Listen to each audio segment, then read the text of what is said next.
자, 교재 84페이지 부동산 거래 신고 의무 제도입니다. 굉장히 중요합니다. 두 문제 이상 출제되고 또 거래 신고 제도는 생활 법률로서 공부를 하지 않는 일반인들도 알아야 될 제도입니다. 생활하면서 알아야 될 법률, 그래서 생활 법률이다 그럽니다. 자, 지금 단원이 부동산 거래 신고제입니다. 뭐 이런 이야기를 하고 있겠죠. 물건을 파는 사람 갑이 있습니다. 사는 사람 을이 있고 개공사가 중개를 해서 두 사람의 계약이 예를 들어서 3억에 성립이 되었다. 뭐 팔겠다 사겠다. 그러면 우리는 이런 실거래가 등을 신고해야 되는 제도입니다.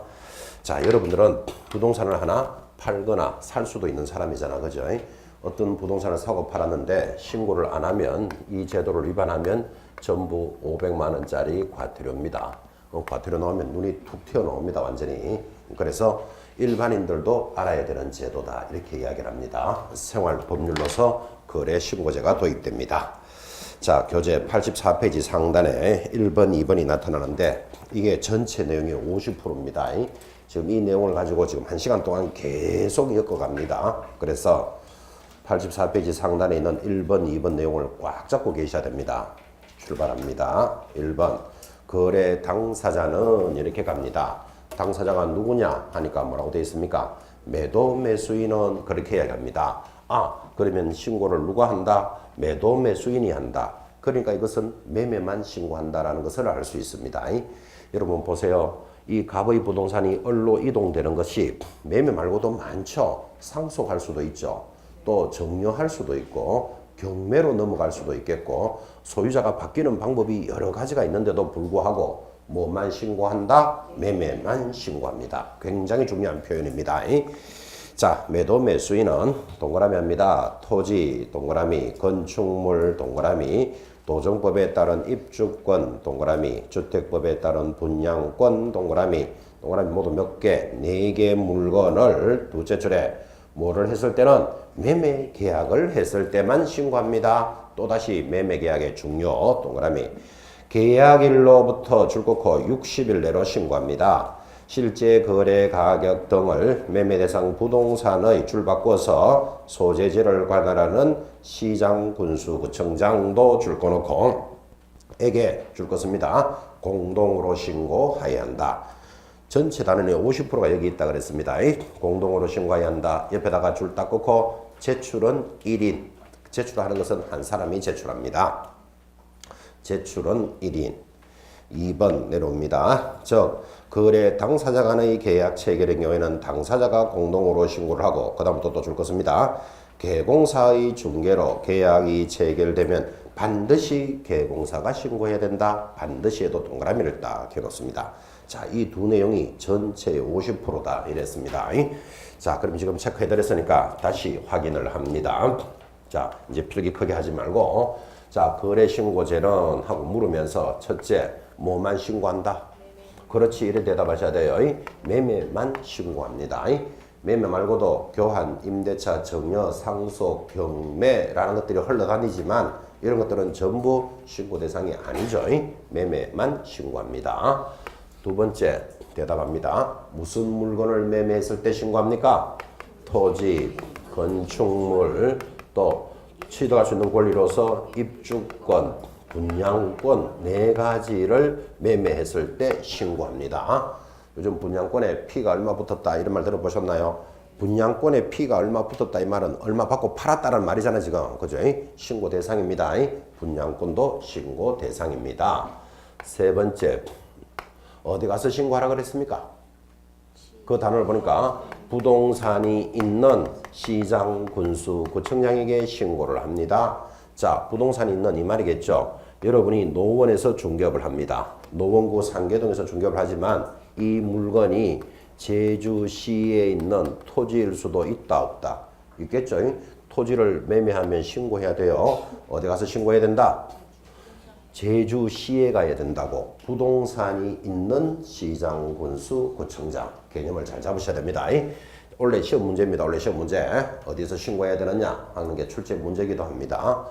부동산이 있는 시군구에 가서 신고를 하는데 하다 보니까 여러분들이 노원에서 중개업을 하는데 제주까지 가서 신고한다는 게 장난이 아니잖아 이게. 그죠? 그래서 신고하는 방법을 두 가지를 줍니다. 직접 가서 하는 것을 뭐라 부르고 방문 신고, 인터넷으로 하는 것을 전자문서로 신고할 수 있다. 그래서 신고하는 방법은 모두 몇 개? 두 가지를 제시합니다. 이렇게 해야 합리적이죠. 자, 그러면 방문 신고와 전자문서로 방법이 두 가지가 있는데 인터넷으로 하는 게 많을까요? 직접 방문하는 게 많을까요? 인터넷으로 하는 게 99%입니다. 99%. 여러분이 노원에서 중개업을 한다. 그런데 이 부동산이 노원에 있는 아파트다. 그러면 노원에 있는 아파트면 노원구청에 가야 되잖아요. 노원에 살아도 다니는 거 쉽지 않아요. 노원구청에. 그러니까 99%는 뭘로 신고한다? 인터넷으로 신고를 합니다. 다섯 번째, 언제까지 신고하라 그랬습니까? 그냥 60일이면 틀리고 체결일로부터 60일 내로 신고합니다. 여섯 번째, 누가 신고하라 그랬습니까? 거래 당사자가 어떻게 신고한다? 공동으로 신고하라 그랬습니다. 공동신고라는 말은 이런 뜻입니다. 자, 두 사람이 부동산을 사고 팔면 거기 신고서에다가 매도인 김갑동, 매수인 이열순이 같이 신고하라 이 말이에요. 그런데 공동신고를 하되 제출은 1인이 제출할 수 있다. 지금 그랬습니다. 근데 이조차도 시험에 들어옵니다. 공동으로 신고하여 공동으로 제출하여야 한다. OX. X입니다. X. 1인이 제출한다 그랬잖아요. 그러면 공동으로 신고했는데 왜 한 사람이 제출할 수 있을까요? 나중에 기본서가 나오면 신고서라는 걸 보게 됩니다. 신고서는 종이 한 장이기 때문에 매도인, 매수인이 작성하고 매수인이 두 사람이 들고 덜덜덜 떨면서 안 가도 돼. 가볍기 때문에 1인이 제출할 수 있다. 지금 그죠? 온몸으로 수업하고 있습니다. 온몸으로. 그런데도 공동으로 신고하여 공동으로 제출해야 한다를 따라온다고 지금 그죠? 1인이 제출합니다. 왜 1인이 제출한다 그랬죠? 가볍거든. 그죠? 두 사람이 들고 덜덜덜 안 들고 와도 돼요. 1인이 제출을 합니다. 자, 그런데 이렇잖아요. 이 두 사람이 부동산을 사고 파는데 개공사 없이도 할 수 있다, 없다? 있다. 우리 두 사람이 사고 팔면 되잖아. 그죠? 그걸 직거래라 그래요. 아, 그런데 개공사가 개입돼 있을 수도 있겠죠. 자, 그러면 개공사가 개입돼 있으면 당사자들이 해도 되고 개공사가 해도 되고 하면 X예요. 개공사가 개입돼 있으면 개공사가 반드시 신고해야 돼. 그죠? 그래서 아까 교실에서 줄었던 거 이거 중요합니다. 개공사가 개입돼 있으면 반드시 개공사가 신고합니다. 자, 그러면 여러분 이 자리에 계시는 여러분들도 최근 몇 년 동안에 뭐 부동산을 팔았거나 사봤다면 부동산을 몇 년 안에 사거나 팔아봤다면 분명히 부동산 거래 신고 했어야 되겠죠. 근데 나 안 했는데 라고 생각하는 사람은 개공사가 개입돼 있었으면 개공사가 하기 때문에 당사자들은 신고 의무가 없다까지 하고 같은 말이에요. 그렇게 해서 연결해놓습니다. 신고 안 했으면 자동으로 얼마 나왔다? 500만 원짜리 과태료 나왔습니다. 그래서 부동산 거래 신고는 위반하면 무조건 전부 다 500입니다. 그래서 나중에 기본서에 보시면 위반상 제재가 페이지 한 페이지입니다. 근데 부동산 거래 신고는 나왔다면 500 탁 잡아버리면 90%가 끝납니다. 500 안 한 거 하나만 딱 관심 있게 보면 제재를 물었을 때는 점수 따기가 좋다고요. 일단 부동산 거래 신고 위반했다 하면 얼마? 500 딱 잡아놓습니다. 자, 그런데 당사자들이 공동으로 신고하되 1인이 제출할 수 있다 그랬는데 시험에 이렇게 나오면 1인이 신고할 수도 있다. 요래 놓으면 OX. 아, 옵니다. O. 조심하셔야 됩니다. 1인이 신고한다 라는 말은 이거예요. 자, 두 사람이 3억에 사고 팔았다. 그럼 실거래가가 3억입니다 라고 신고를 해야 되는데 매수자가 자꾸 2억에 신고하자 이럽니다. 왜 그럴까요? 세금 등을 아끼려고 그렇겠죠. 자, 그러면 갑이 그래 좋다 2억에 신고하자. 그랬으면 허위로나마 신고가 됐겠지. 근데 갑은 야, 나 3억에 팔았는데 2억에 신고 못하겠다 이럽니다. 그러면 을 때문에 공동신고가 안 이루어지죠. 그럼 신고 안 하면 이 사람한테 500만 원 과태료 나오게 돼 있다니까요. 그래서 1인이 신고할 수도 있다 하면 맞다. 기억해 놓으셔야 돼요. 그때 1인이 신고할 때는 공동으로 안 됐으니까 사유서에다가 계약서 사본을 첨부하여 1인이 신고할 수도 있다까지를 체크해 놓으셔야 됩니다. 자, 사유서에다가 계약서 사본을 첨부하여 1인이 청구한다 라는 말은 이런 말이겠지. 갑이 거래를 했는데 이 사람 때문에 신고 못하고 있잖아 공동으로. 그죠? 그러면 사유서를 제시하는 거예요. 사유서는 이렇게 생겼겠지. 사유서 해놓고 나 갑은 3억에 팔았는데 을이 자꾸 이어게 하자 하여 혼자 합니다. 이렇게 딱 갖다 내면 사유서예요. 그때 자꾸는 두 번 적어도 되고 세 번 적어도 돼요. 하여튼 자꾸 이어게 하자 하여 혼자 신고합니다. 하고 이 사유서에다가 3억에 거래했다는 계약서 있죠. 계약서 사본을 첨부해서 제출할 수 있는데 그렇게 제출을 딱 하면 을은 자동으로 어떤 사람이 되죠? 허위 신고를 요구한 자가 되죠. 500만 원짜리 과태료 탁 날아갑니다. 허위 신고를 요구한 자니까. 그러니까 부동산 거래 신고는 위반했다 하면 얼마? 500 탁 잡아 놓으셔야 돼. 감각적으로 지금 자꾸 심어주고 있다고. 그죠? 이 내용이 전체 내용의 50%입니다. 이 정도에서 시험 나왔을 때 여러분이 관리할 수 있는 능력을 갖추셔야 됩니다. 자, 그럼 이제 이 내용을 가지고 이제 구체적으로 들어가는 거예요. 교재 84페이지 상단에 2번 각 거래 당사자의 신고 의무 제목에 줄 거 봅니다. 쭉 내려가면 3번 개공사의 신고 줄 것입니다. 그러니까 이렇잖아요. 자, 이제 이렇게 큰 틀을 배웠는데 신고하는 자가 두 사람이잖아. 당사자들은 이렇게 신고해라. 그 다음 개공사들은 이렇게 신고해라. 그 단원을 그렇게 접어주는 거예요. 자, 거기 큰 2번과 제일 밑에 3번이 있는데 어느 게 시험에 더 잘 나올까요? 당연하지 3번이. 그죠? 여러분들은 개공사가 되고자 하는 자잖아. 그죠? 3번의 의미를 더 잘 가지셔야 돼요. 어차피 2번 내용, 3번 내용이 같아요. 같지만 3번에다가 조금 더 관심을 가져보는데, 자, 2번부터 당사자들은 이렇게 신고합니다. 동그라미 1번 당사자가 함께 서명 또는 날인하여 또는 일단 동그라미 하고 그중 1인이 거래 신고서를 제출합니다. 들어봤습니까? 그때 2번 당사자 중 1인이 신고 또는 서명 또는 날인을 거부하는 경우에는 다른 1인이 단독으로 서명 날인하고 사유 줄 것입니다. 사유서를 첨부하여 신고서를 제출할 수 있다. 지금 수업 들었던 거 이해합니까? 그때 3번 신고하는 사람은 신분증을 시군구청장에게 내보여야 한다. 2번 대리인의 신고 일단 별표 탁 찍습니다. 이런 이야기입니다. 자, 여러분 보나만 합니다. 여러분 개공사 없이 갑을이 직거래 했습니다. 그러면 매매했죠? 하고 나면 반드시 등기하겠죠? 등기하려면 누구한테 맡긴다? 법무사한테 맡기게 돼 있어요. 그럼 법무사가 등기하러 가기 전에 뭐를 해야 된다? 거래 신고를 하는 거예요. 그래서 우리는 법무사가 가는 것을 대리인이 신고한다. 지금 이 말이에요. 대리인은 이렇게 신고해라. 지금 그 뜻이에요. 자, 대리인의 별표해놓고 1번 당사자 중 1인의 위임을 받은 자가 신고를 대리할 수 있다. 그때 2번 신고자는 신분증을 시군구청장에게 내보이고 대리권을 증명하는 서면 및 대리 행위를 위임한 당사자의 신분증 사본이 첨부된 위임장에 줄 것입니다. 를 제출하는데 신분증 사본이 첨부된 위임장이라 그랬지 밑에다가 인감증명서 하면 X 할 표시 준비하셔야 돼요. 예전에는 인감증명서를 제출하라 그랬습니다. 근데 이제 그런 이야기 했죠. 여러분과 저와 같은 자연인들, 개인들은 앞으로 인감이라는 말은 없어지는 세월입니다. 세월이. 그래서 인감을 제출하는 게 아니고 뭐를 제출한다? 신분증 사본이 첨부된 위임장을 제시합니다. 자, 밑에 제일 밑에 3번 대리 전자문서에 의한 신고입니다. 인터넷으로도 신고할 수 있다 그랬죠. 자, 신고서 제출에 의한 신고는 전자문서에서도 할 수 있는데 줄 것입니다. 그러나 대리인에 의한 신고는 거래할 수 없다. 대리인에 의한 신고는 거래할 수 없다. 이게 무슨 뜻이죠? 대리인은 전자문서로 할 수 없다 이 말이에요. 그럼 대리인은 어떻게 해야 된다? 방문 신고만 해야 된다 이 말이에요. 자, 저기 있는 법무사가 대리인이라고 그랬는데 왜 방문 신고만 해야 될까요? 왜 해야 될까요? 위임장을 가져가야 되잖아. 그러니까 인터넷으로 할 수가 없다고. 되겠죠? 그래서 대리인은 반드시 무슨 신고한다? 방문 신고만 합니다. 이런 것들이 실무에서 중요한 거예요. 자, 개념을 잡았습니까?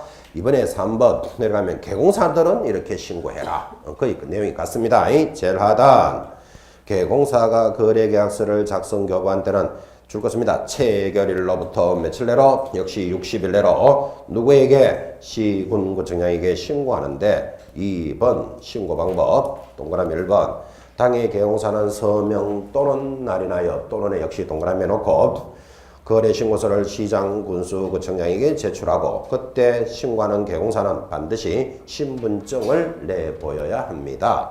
역시 2번 별표입니다. 이번에는 소공사의 대리 신고입니다. 자, 보고 계십니까?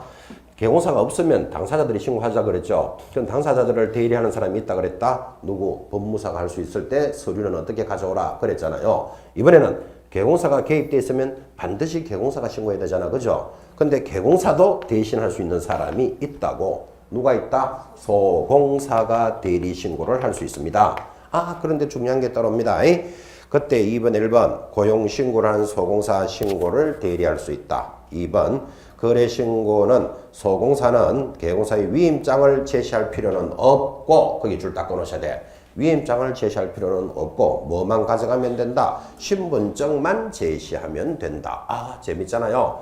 자, 대리인이 아까 갈 때는 당사자들을 대리한 자는 뭐를 가져가야 된다? 위임장을 가져가야 된다 그랬잖아요. 이때 위임장이라 그랬지 인감증명서 하면 틀린다 그랬어요. 자, 그래서 위임장을 가져가는데 소공사는 개공사를 대신하러 가면서 위임장을 가져갈 필요는 없다 이랬다고. 그죠?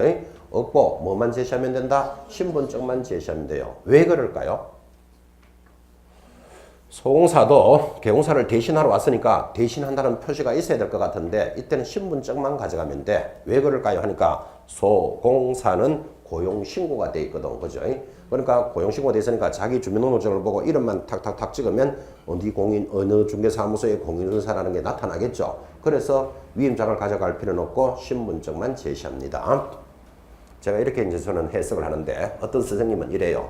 소공사는 위임장을 제시할 필요는 없다. 왜 그럴까요? 하니까 소공사가 자주 신고하러 가니까 구청에서 얼굴을 알거든요. 이래 말하면 그거는 심각한 해석입니다. 자주 가니까 얼굴 아니까 그냥 뭐 위임장 가져올 필요 없다. 이거는 좀 심한 해석이고 반드시 여러분들은 고용신고가 돼 있으니까 굳이 위임장 가져갈 필요는 없다. 그래 익히셔야 돼요. 제 해석이 맞다는 걸 자랑하고 있는 거예요 지금.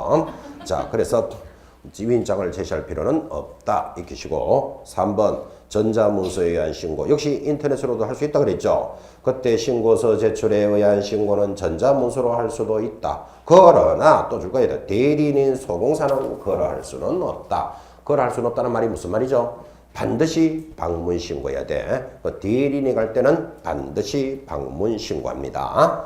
자, 이렇게 신고하고 나면 4번 신고 내역의 조사입니다. 자, 이제 신고를 들어오면 신고사항이 누락되어 있거나 정확하지 아니하다고 판단되면 이를 보완하거나 관련 자료의 제출을 매도 매수인 또는 개공사에게 요구하는 등 필요한 조치를 취할 수 있고 이를 이행하지 아니하면 얼마짜리다? 500만 원짜리 과태료예요. 500에 동그라미 놓고 감각적으로 무조건 거래 신고는 얼마다? 500 딱 잡아놓고 있습니다. 자, 이어서 이제 4번 신고사항입니다. 중요사항입니다. 주목하시기 바랍니다. 자, 이렇게 거래 신고 제도를 배웠는데 부동산 있는 시군구에 체결일로부터 60일 내로 가서 신고하라 그랬죠. 그것도 신고하라는데 신고해야 될 사항이 뭐냐? 지금 이래 돌았다 이 말이에요. 신고할 사항. 여러분 감각을 살리고 싶어서 책 보지 말고 신고하라는 거 들으셨죠? 본인 같으면 뭐를 신고해야 될까요? 하나만. 그렇지, 이런 말 나와야 돼. 매도 매수인 신고사항입니다. 이렇게 대답하셨어요. 정확하게 했어요. 두 번째 신고해야 될 건 뭘까요?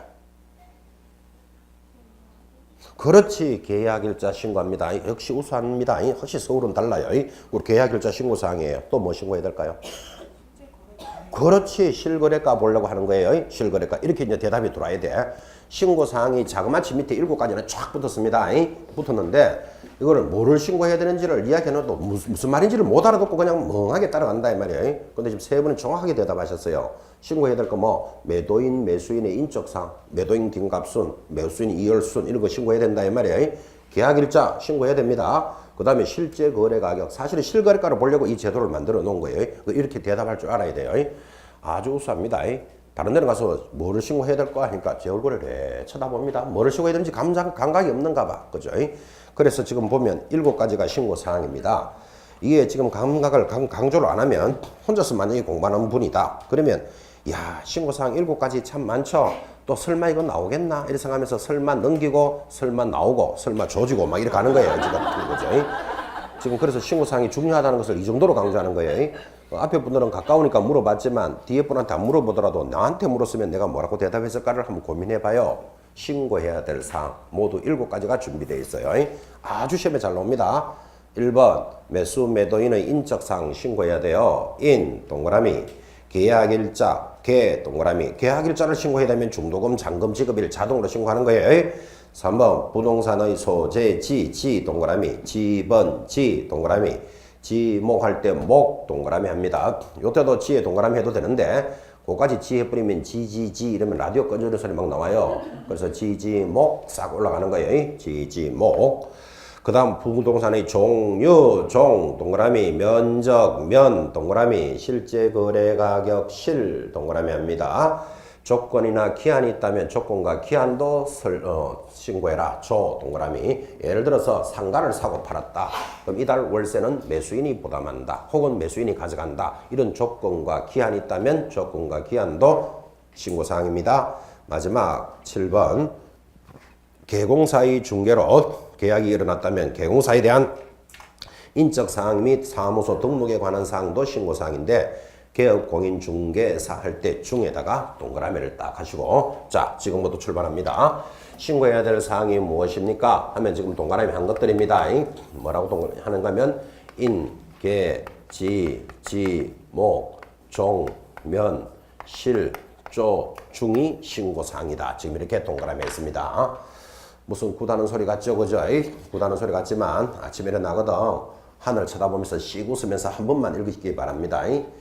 한 번만 읽어야 되지 또 입 벌리고 한 30분씩 웃고 있으면 안 됩니다. 하여튼 그래서 일어날 때마다 뭐라고 읽는다고요? 인, 계, 지, 목, 종, 면, 실, 조, 중이 신고사항이다. 이렇게 대답합니다.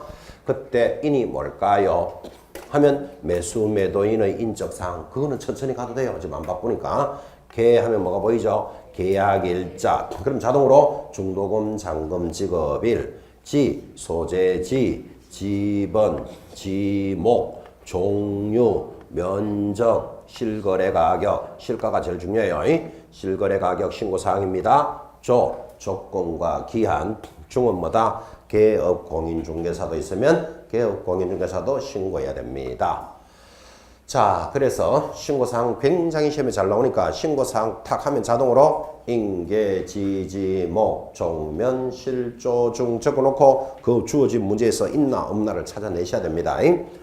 자, 이렇게 해서 열심히 공부했는데 이렇게 나온 바도 있습니다. 이것들이 신고사항이 다 해놓고는 여기서 신고하지 않아도 되는 것 만약에 이렇게 나오면 답이 뭘까요? 참 황당합니다. 지금 신고사항이 인계, 지지, 목, 종면, 실조, 중 그랬잖아요. 이걸 다 적어놓고 여기서 신고하지 않아도 되는 거 하면 문제 잘못 냈나 이렇게 생각하지만 답이 개업공인중개사예요. 개업공인중개사는 있으면 적고 우리끼리 직접 했을 때는 안 적어도 되는 거죠. 그래서 이 중에서 반드시 적지 않아도 되는 것 하면 개업공인중개사예요. 이 정도의 부드러움은 가져가셔야 돼요. 공부를 너무 딱딱하게 하면 안 돼.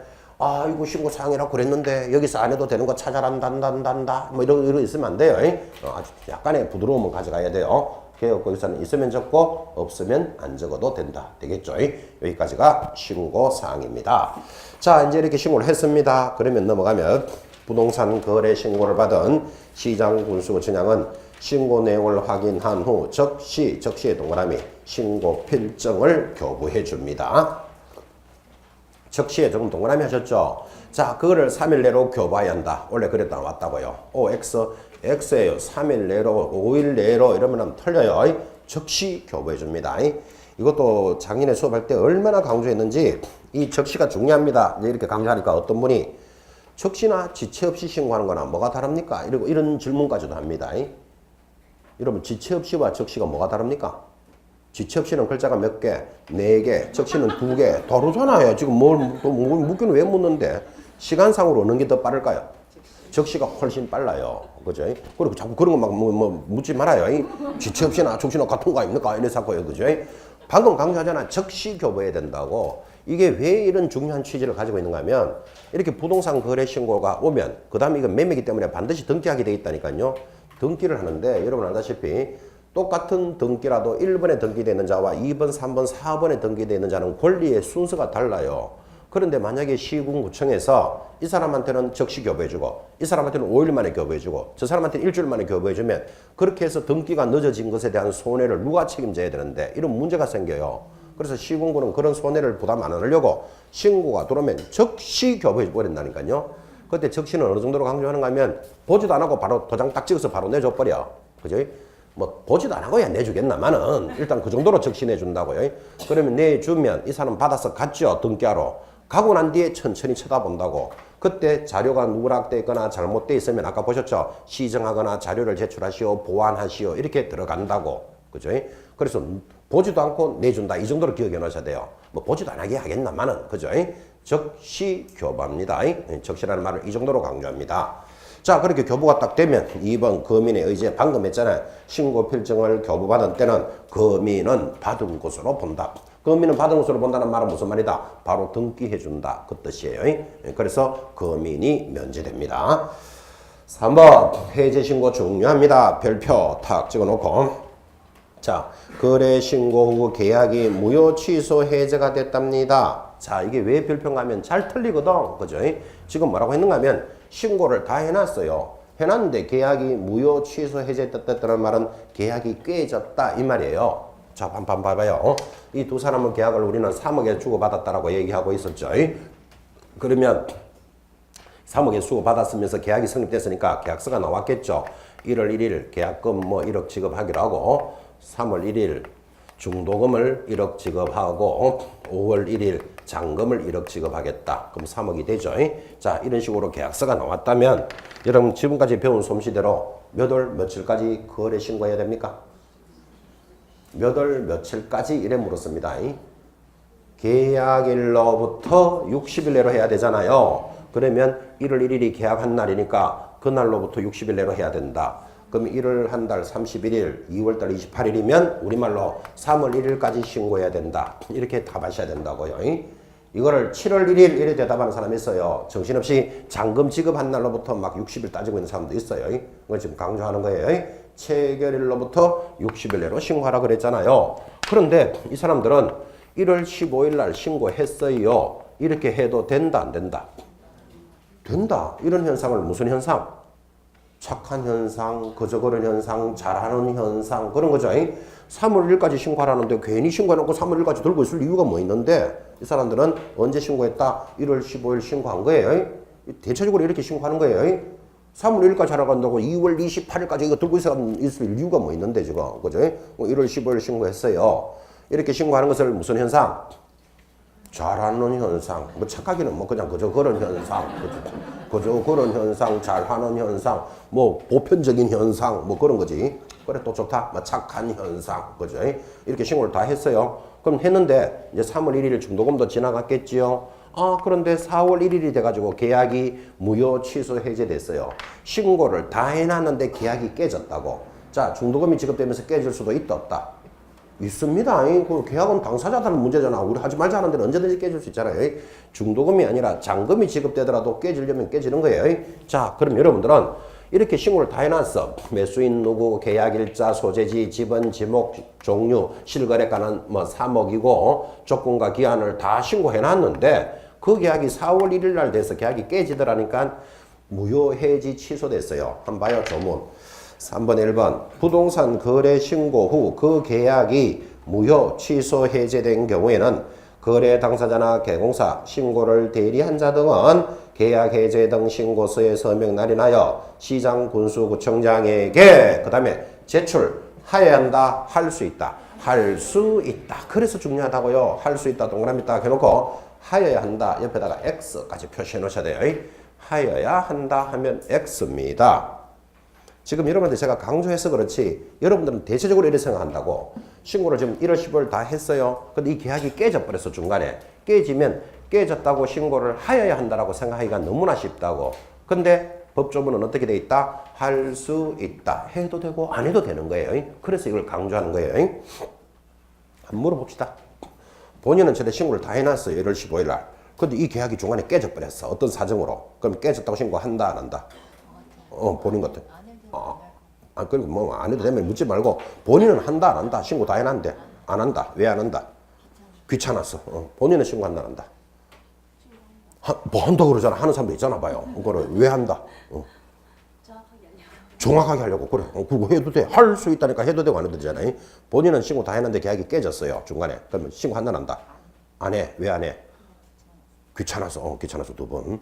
봐요. 이렇게 해도 되고 안 해도 되는 것을 이제 지금 배우셨는데 일반적으로 보편적인 사람은 신고 다 해놨는데 깨지면 깨졌다고 신고를 해줘야 된다고 생각해요. 근데 할 필요 있다 없다? 없어. 왜 없는가 하면 중도금이 지급된 4월 1일 계약이 깨졌다. 그럼 잔금 넘어간다 안 넘어간다? 잔금 당연히 안 넘어가겠지. 잔금 안 넘어가면 등기 넘어간다 안 넘어간다? 넘어갈 일 없고 세금 발생될 일도 없고 원위치 되는 거예요. 그러니까 우리 법조문은 할 수 있다. 해도 되고 안 해도 되는 거예요. 자, 그러면 제가 만약에 부동산 거래 신고를 했다. 근데 중간에 깨지면 저는 할까요 안 할까요? 저는 합니다. 깔끔하기 때문에. 깔끔하기 때문에. 아까 답도 나왔잖아. 정확하기 때문에. 그죠? 그럼 난 깔끔하기 때문에 하겠다고. 그죠? 그럼 하면 봐요. 두째 줄에 바로 이어서. 이때 거래계약 해제 등 신고를 받은 시장군수처장은 깔끔한 사람을 했을 거 아니라. 그죠? 받은 시장군수처장은 그 내용을 확인한 후 즉시 해제 등 확인서를 제출해 줍니다. 오늘 그 신고하러 왔으면 좋다. 확인서를 즉시 교부해 주겠다고. 그죠? 그래서 해도 되고 안 해도 되는데 안 한 사람들은 뭐 찝찝하다는 뜻은 아닙니다. 나는 깔끔하기 때문에 할 겁니다. 깨졌다라고. 결국은 뭐다? 신고를 해도 되고 안 해도 된다는 걸 이 정도로 강조했다고요. 근데 이렇게 수업을 강조 안 해놓으면 계약이 신고되고 난 뒤에 깨지면 깨졌다고 신고를 하여야 한다 하면 맞다고 따라간다고. 지금 그죠? 깔끔하다 이런 느낌까지 다 들어놓으셔야 돼요. 지금 해도 되고 안 해도 되는 사항입니다. 이제 6번입니다. 검증체계의 구축입니다. 이제 신고가 들어왔으면 이게 옳은지 그른지 허위인지 확인해 봐야 된다고요. 그래서 첫째 줄에 국토장관은 동그라미 놓고 가격 검증 체계를 줄 것입니다. 구축 운영하여야 한다. 줄 딱 것입니다. 그래서 신고가 딱 들어오면 국토장관이 시스템이 맞는지를 확인하고 2번 시장군수구청장은 동그라미 놓고 거래가격 검증체계에 의해서 신고 내용의 적정성 등을 줄 것입니다. 검증하여야 하고 검증합니다. 그리고 그 검증 결과를 세무서장에게 통보하여 바로 밑에 국세지방세 자료로 활용하겠다. 그죠? 시험에 이거를 이렇게 나왔어요. 시장군수구청장은 검증체계를 구축 운영하여야 한다. OX XX 검증체계는 국토장관이 만드는 거예요. 그리고 검증은 누가 한다? 시장군수구청장이 검증하는 거예요. 왜 그럴까요? 시장군수구청장한테 신고가 돌았잖아 지금. 그래서 검증도 시군구청장이 하는 거예요. 그때 검증을 할 때는 국토장관이 시스템을 만들어 놨어. 그 시스템에 따라서 검증을 합니다.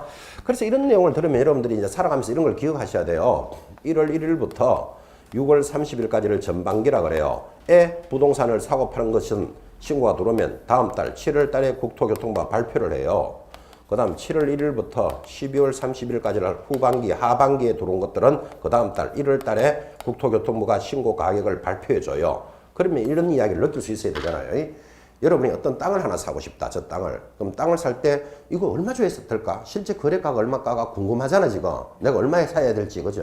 그러면 그 땅의 주변에 지난 6개월 동안 사고 파는 가격이 다 올라와 있다고. 그러면 사고 팔 때 참고할 수 있겠죠. 역으로 말하면 내가 우리 아파트를 팔고 싶어. 그럼 이 아파트를 파는 사람이 많이 받고 싶지 상당히. 근데 무턱대고 막 많이 달라고 한다고 줄 거 아니잖아요.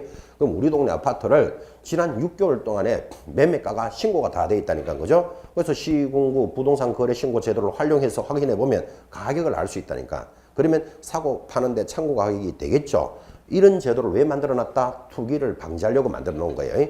그럼 지난 6개월 동안 가격이 3억에 팔렸다면 이걸 5억에 8억에 살 일이 잘 있다 없다? 없잖아. 그래서 이런 제도가 도입된 거예요.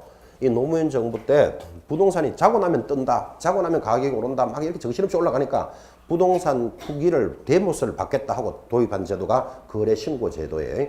이 신고 제도가 부동산을 꽉 잡습니다. 이렇게. 이제 그리고 이렇게 신고했던 가격이 등기부에 신고 가격까지도 등기를 해놔. 그죠? 그러면 터무니없는 가격들이 못 돌아다니도록 만들겠다는 뜻이에요. 그래서 이거를 실거래가 신고제도다 그렇게도 말해요. 원래는 거래신고제도인데 실거래가 신고제도에 사실은 그죠? 이런 제도가 생활법률로서 도입이 되어 있습니다. 이거 신고 안 해버리면 얼마? 500만짜리 과태료 탁 갖다 붙는다니까 그죠? 생활법률로서 익히셔야 되는 자료입니다. 자, 그렇게 해서 신고제도가 어떻게 움직인다. 그러면 여러분 지금이라도 우리 동네 아파트는 실거래가가 6개월 동안에 얼마나 거래됐을까를 한번 볼 필요가 있잖아. 그죠? 그래서 언제든지 확인할 수 있도록 해줍니다. 그래서 이게 7월달, 1월달에 이렇게 실거래가가 신고되는 날은 국토교통부 홈페이지가 다운된다 그래요. 워낙 집중적으로 많이 들어와서 보기 때문에. 그죠? 이런 것도 여러분 부동산을 거래하면서 참고로 알아야 되는 제도입니다. 자, 그런데 내려가면 옆에 7번 거래신고사항의 정정과 변경이라는 단원이 들어왔습니다. 자, 정정 위에다가 사전 이렇게 한번 적으시기 바랍니다. 정정 위에다가 사전 적어놓고 옆에 변경신고에 변경에다가 사후 이렇게 한번 적어봅시다. 자, 뭐 사전 사후라는 의미는 없지만 이해하기 좋게 하려고 단어를 하나 잡았는데 사전과 사후는 이거예요. 정정은 신고를 할 때부터 잘못됐어. 신고를 할 때부터 잘못됐으니까 처음부터 사전에 고쳐주는 걸 뭐라 그런다? 정정한다 그래요. 근데 정상적으로 신고를 다 해놨어. 신고를 다 했는데 나중에 내용이 바뀌어버렸어. 그러면 나중에 바뀌는 걸 사후에 바뀌면 뭐한다? 변경한다 뜻이에요. 그리고 이해를 좀 해보라고요. 여러분 등기법 지금 배우고 계시죠? 이거 필기하지 말고 등기에 가면 변경 등기라는 게 있어요. 변경은 등기가 내용이 바뀌는 게 변경이잖아, 그죠? 근데 변경 등기의 종류가 두 개예요. 하나는 경정 등기가 있고 하나는 변경 등기가 있어요. 그래서 바뀌기는 바뀌는데 처음부터 바뀌면 경정한다 그래요. 그리고 경이 앞에 붙으면 처음부터 잘못된 거예요. 이걸 원시적 시발적 사유다 그래요. 시발적 하는 거 욕같이 들리지만 처음부터 이 뜻이에요. 그래서 처음부터 잘못되는 것은 경정한다고. 경이 앞에 붙어 있으면 처음부터 잘못되는 것. 변경은 경이 뒤에 있잖아. 그럼 이건 후발적 사유다. 그렇게 바뀌는 방법이 두 가지예요. 자, 그때 변경은 이제 후발적이다. 지금 그 말을 이해하라는 뜻인데 이게 왜 이리 되는가를 한번 봐요. 재미로 그리는 거예요. 1번에 소유권 갑이 가지고 있다가 갑 하니까 재미없어요. 소유권을 춘향이가 가지고 있다가 2번 소유권 이전 팔았어요. 누구에게? 병강세한테. 그 병강세한테 소유권이 이전됩니다. 자, 지금 이렇게 적었는데 이게 지금 맞다 틀렸다. 틀린 거 아시겠습니까? 병강세는 폴폴 날아가는 새가 아니고 병강쇠가 자기 말입니다. 이 단단한 쇠. 그죠? 그런데 병강쇠가 집을 탁 샀는데 등기가 되어 있는 걸 보니까 병강세 딱 되어 있는 거라. 그죠? 그 처음부터 잘못된 거라. 그러면 여기다가 2번 명의인의 성명을 변경한다, 경정한다. 경정한다고 처음부터 잘못됐으니까. 그리고 원래 이름이 뭐다? 단단한 쇠, 병강쇠 딱 적어놓고 잘못 적었는 것은 주말 똔똔똔똔 해서 지워준다고요. 그렇게 해서 등기가 일어나는데 이때 등기는 3번을 줄 필요가 있다 없다? 없다. 2번에 붙어있는 부기등기로 들어간다. 이게 경정하는 모양이에요. 처음부터 잘못되면 뭐한다? 경정한다. 그다음 후발적 사유, D 사유를 한번 볼래요? 이거는 등기가 이렇게 일어나겠죠. 1번 소유권 춘향이가 가지고 있다가 2번 병강세한테 소유권 이전했어요. 그때 병강세가 샀어요. 자, 그럼 정상적으로 등기가 이름 됐죠. 그런데 병강세가 주소가 있는데 등기에는 샀는 사람의 주소 들어간다 안 들어간다? 들어가요. 서울 마포구 뭐 예를 들어서 뭐 합정동에 있었어요. 병강세가 집을 살 때는. 그런데 영원히 마포구 합정동에만 살아라는 법은 없잖아, 그죠? 우리 이사를 갖는 모양이네. 그러니까 2번 명의인이 이번에는 뭐가? 주소가 경정된다, 변경된다. 변경된다고 후발적 사유로 어디로 이사 갔는가 하면 노원으로 갔는 모양이에요. 서울 노원구 상계동 17번지로 이사를 갔다. 그럼 이사를 갔으면 이제 잘못된 주소는 똔똔똔똔똔 주말하고 새 주소를 넣어주는 거예요. 이거 3번을 줄 필요 있다 없다? 없다. 2번에 하나 붙어있는 등기다. 부기등기로 들어가요. 그래서 경정하고 변경하는 모습을 지금 익히는 거예요. 이제 등기를 살짝 설명하면서 처음부터 잘못되면 뭐하고 경정하고 나중에 잘못되면 변경한다. 이 말을 익혔다면 지금 내려오면 부동산 거래 신고를 할 때 1번 정정은 처음부터 잘못되는 거예요. 자, 처음부터 잘못되는 것을 고쳐주는데 고쳐주는 건 뭐다? 거기 1번 잔금 지급일 하는 거 보이십니까? 그거는 싹 지우시기 바랍니다. 이제 여러분부터 주택거래신고제가 폐지됐습니다. 1번은 싹 지워버려요. 눈에 안 보이도록 지우고, 자, 2번 매수 매도인의 인적사항을 정정해 주는데 성명 동그라미 주민등록번호는 제외한다 돼 있죠. 제외한다가 무슨 말이죠? 정정 안 해준다 이 말이에요. 왜 그러냐면 정정을 해주되 크고 중요하고 무거운 사항들은 절대로 정정을 안 해줘. 첫 번째 성명 정정 안 해준다고요. 신고할 때 김갑동으로 정정해 놓고는 나중에 김갑순이 돼 이렇게 정정 안 해준다고. 사람이 바뀌면 대상자가 달라지기 때문에 그래요. 그 다음에 주민등록번호 바뀌면 대상이 달라지는 거 이해하시겠죠? 크고 중요하고 무거운 건 절대로 정정 안 해준다고. 성명 동그라미, 주민등록번호 동그라미, 또 옆에다가 계약일자 한번 적어봐요. 계약일자 정정해준다 안 해준다? 절대로 안 해줍니다. 계약일자가 1월 1일이다 라고 해놓고 60일 내로 신고 안 하면 과태료 나오죠. 그러니까 과태료 나올 때 다 돼가니까 1월 1일이 아니고 2월 1일로 정정해 주세요. 절대로 정정 안 해줘요. 그럼 과태료 낼 사람이 하나도 없어져. 그래서 계약일자 정정 안 해줍니다. 그 다음 거래 금액 정정 안 해줍니다. 이 거래 금액을 보려고 이 제도를 만들었다 그랬잖아요. 근데 처음에 신고할 때는 3억에 사고 팔았다 해놓고 나중에 2억 5천으로 정정해 주세요. 정정해 준다 안 해준다? 절대로 정정 안 해줍니다. 자, 그러면 정정해 주는 걸 다 기억하든지 못 해주는 거 네 가지를 잡고 계셔야 돼, 시험에서. 첫째 뭐? 성명, 주민등록번호, 계약일자, 거래 금액은 크고 중요하고 무거운 것은 절대로 정정 안 해주는구나. 이렇게 딱 의식을 하고 단원을 보셔야 돼요. 자, 그때 넘어가서 오른쪽 상단, 만약에 정정을 했다면 정빙서를 첨부하여 수정하고 신고 필정을 적시 재교부해 줍니다. 항상 이 단어는 적시죠, 적시. 적시의 동그라미. 이렇게도 강조하는데 3일 내로 지체 없이 이런 말에 당하면 안 된다 이 말이에요. 적시 교부해주고. 이제 3번 변경. 변경 왜 한다 그랬죠? 신고는 다 해놨는데 나중에 달라졌어. 나중에 달라지면 변경 신고를 하는데 부동산 거래 신고를 한 후 아래 내용이 변경이 되면 부동산에 관한 등기 신청 전에 거래 신고서에 당사자 또는 개공사가 서명 또는 날인하여 등록관청에 제출하되 다만 줄것입니다. 면적에는 변경 없이 물건 거래 금액을 변경하는 경우에는 이를 증명할 수 있는 거래계약서 사본을 함께 첨부해라 그랬어요. 한번 봐요. 이런 사항이에요.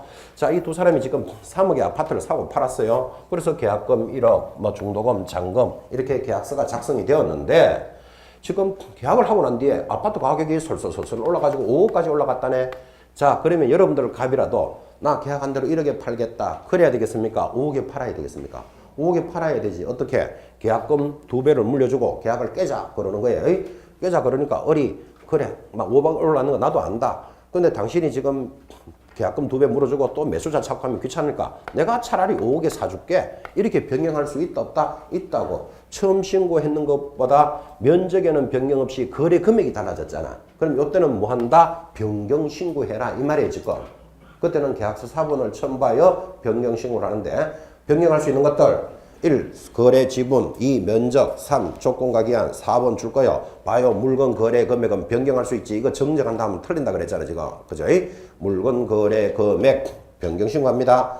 중도금 잔금 지급일인데 이 변경에 대해서 문제를 묻고 싶은 건 7번 8번이 딱 정해져 있어요. 나오면 7번 8번 묶어놓고 별표.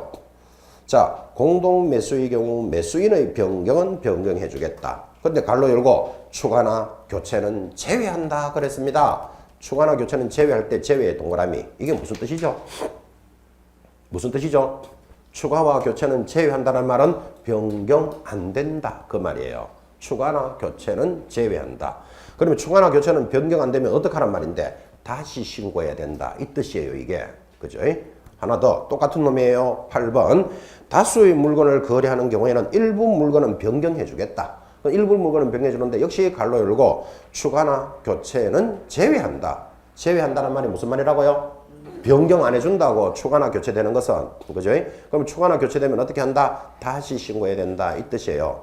이게 여러분 더 들을 때 이게 내용이 만만찮아요. 만만찮으니까 시험에서 딱 두르는 방법이 정해져 있다고. 추가나 교체를 포함하면 X에 X. 제외 그거 딱 잡으셔야 돼요 지금. 그래서 지금 단원을 조문을 설명해 드렸는데 그걸 힘들어하는 분이 많아요. 힘들어하는 분이 많아서 이제 그림을 그리는데 이 그림이 오히려 또 더 어렵다는 사람도 있어요. 참고로 보시기 바랍니다. 우리는 그림을 항상 이래 그리잖아요. 물건을 파는 사람 갑이 있고 사는 사람 을이 있습니다. 이렇게 그림을 그리는데 이렇게 안 그려도 되죠. 파는 사람 갑, 사는 사람 김씨, 이씨, 박씨가 있습니다. 이렇게 해도 된다 안 된다? 이렇게 안 그렸지 이렇게 해도 되잖아요. 하나의 물건을 여러 사람이 공동으로 매수하는 거예요. 자, 그럼 그림을 이렇게 그리면 이렇게 되겠죠. 매도 매수인의 인적사항, 매도인 갑, 매수인 누구, 김, 이, 박 이렇게 이제 신고를 다 했겠지. 신고를 다 해놓고 나중에 추가되는 거예요.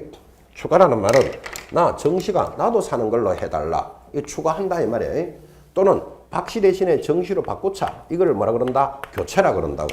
그런데 공동매수 쓸 때 추가와 교체는 제외한다. 지금 이래 됐잖아. 그 그림이 이렇게 되면 다시 신고해야 된다. 이 뜻이에요, 이게. 추가와 교체는 제외한다. 한 번 더. 8번은 또 그림을 이래 그리잖아요. 물건을 파는 사람 값, 사는 사람 을이 있습니다. 우리 수업을 이렇게 하지만 을이 사되 이 값의 양주에 있는 전원주택하고 서울에 있는 아파트하고 뭐 노원에 있는 원룸 세 가지를 사겠다. 이렇게 살 수 있다 없다? 있지. 그림을 그래 안 그래서 그렇지. 자, 그러면 신고할 때 어떻게? 매도인 값, 매수인 을, 물건에 대한 소재지, 지번, 지목을 딱딱딱 신고 다 했어요. 했는데 신고를 다 해놓고 추가나 교체된다니까요. 값의 중계동에 있는 원룸도 내가 살게. 다 살게. 그죠? 추가되는 거예요. 아니면 요거 대신에 이걸로 바꿔달라. 이거를 뭐라 그런다? 교체라 그래요. 추가나 교체를 제외한다. 지금 이랬다고. 그지? 그래서 처음 신고했는 거에 비해서 그림이 이렇게 되면 어떻게 해야 된다? 다시 신고해야 된다. 이 뜻이에요. 자, 그래서 복잡한 사람은 추가나 교체를 포함한다라고 들어오면 X예요. 그거 하나를 변경해서는 잡는 거예요. 다 했습니다. 이제 위반시 제재. 간단하게 나오지만 하단에 위반시 제재 딱 보니까 제일 밑에 뭐 500만 원짜리 과태료 걸려놨죠. 아닌 거 한 개를 잡아야 된다고. 무조건 500 딱 잡고 아닌 거 하나. 첫 번째 3천만 원짜리 과태료 줄자 꺾고 별표입니다. 금액도 얼마나 셉니까? 3천만 원짜리 과태료. 거래대금 지급 증명 자료는 3천만 원짜리. 이제 다 알아놓고 하나만 딱 더 기억하는 거예요. 3천만 원짜리 과태료 눈툭 튀어나오도록 금액이 커요. 아마 여러분들이 중개사 공부하는 과정 월, 화, 수, 목, 금, 토 수업 중에서 3천만 원짜리 이거 하나밖에 없을걸요. 이만큼 센 거예요. 뭐가 3천만 원짜리입니까? 거래, 대금, 지급, 증명 자료를 제시하지 않으면 3천만 원짜리 과태료예요. 자, 거래, 대금, 지급, 증명 자료가 뭐길래 이렇게 금액이 큽니까를 이렇게 설명합니다. 자, 이 두 부동산을 지금 3억에 사고 팔았다고 신고 들어왔다 그랬죠. 자, 여러분, 그죠? 이 아파트라고 치고, 노원에 있는 아파트라고 칩시다. 그럼 노원에 있는 아파트를 지금 가버리 사고 팔지만 이 아파트에 안 살아본 사람도 저거 대략 얼마쯤 된다는 건 대충은 알아요. 그리고 이 두 사람 말고도 다른 사람도 지난 6개월 동안에 사고 팔았던 신고가 돌았잖아요. 그거를 보니까 전부 이 아파트는 2억 9,500, 3억, 3억 500, 대략 한 3억대에서 거래가 일어나는 거예요. 그런데 이 두 사람은 이 아파트를 2억에 사고 팔았다 하고 신고가 탁 들어옵니다. 그러면 시군구청장에서 딱 보니까 누가 봐도 좀 이상하잖아. 6개월 동안 다른 사람들은 다 3억대에서 지금 거래가 되는데 이사들만 2억에 사고 팔았대. 누구더라도 이상하니까 어떻게 해서 2억에 사고 팔았습니까? 하고 물어보니까 갑하고 을이 빵긋빵긋 웃으면서 을이 내 여친이걸랑요. 그래서 싸게 팔았다. 이러는 거예요. 자, 여친이어서 싸게 팔면 위반이다 아니다? 아니지. 여친에서 싸게 팔기는 그냥 주기나 누가 위반인데 지금 그죠? 그래서 여친에서 싸게 팔았다 이렇게 하면 할 말이 없잖아 지금 그죠? 그래서 시군구청장이 이해하겠다. 여친이면 싸게 팔 수도 있으니까 그럼 여친이라는 증명서를 좀 떼오시오 이래야 되는데 이제 여친 증명서가 나온다 안 나온다?